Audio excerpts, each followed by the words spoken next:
Ag AM in Kansas is brought to you in part by Sure Crop, liquid crop nutrition delivered right to your farm.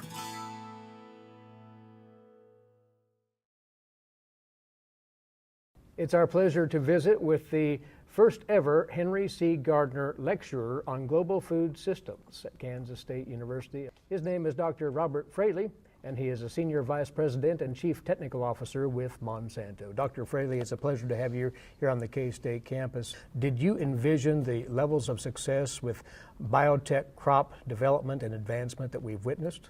There's no way in 1983 we could have anticipated we'd be here today with biotech crops being grown in 30 countries around the world, being used by literally tens of millions of farmers, and in many ways, this has become one of the most rapidly adopted technologies in the history of agriculture. How would you define a genetically modified organism?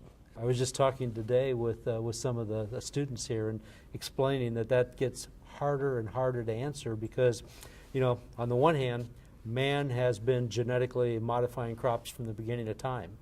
All of the crops that we grow and enjoy in this country have come from other countries. They've been, the process of selection and breeding and mutagenesis and genetic modification. And today, with our modern breeding tools, we know the sequence of every gene in a crop. We're literally breeding gene by gene.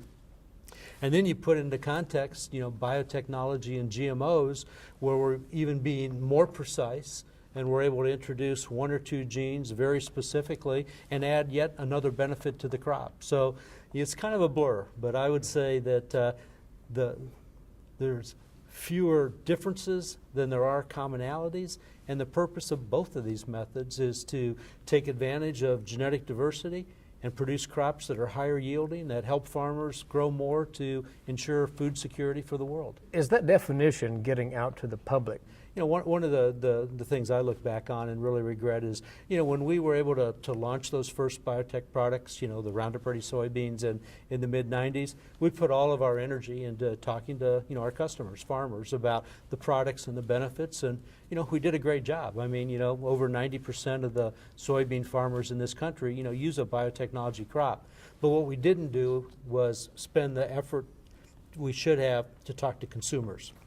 And that's where we have to play catch up. So we're very much involved now with direct outreach to consumers, both as a company, through our industry. And, I think there's a lot of interest in food. People have a lot of questions.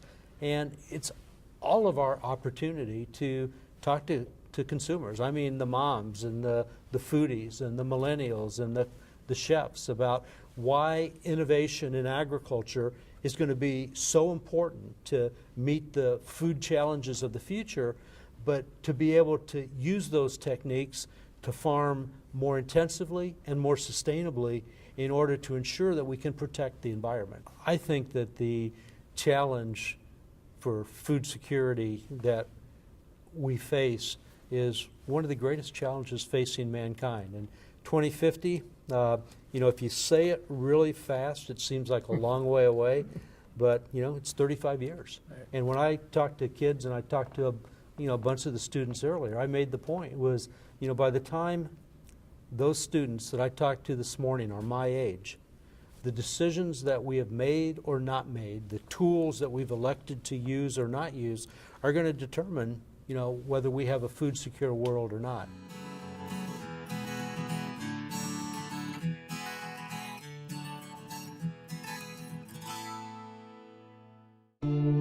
I will take action against herbicide-resistant weeds. I will know my weeds, and I will stop them before they go to seed. I will do whatever it takes to give my crops the upper hand, and I will use multiple herbicide sites of action because every action counts. I will take action, this time for all time.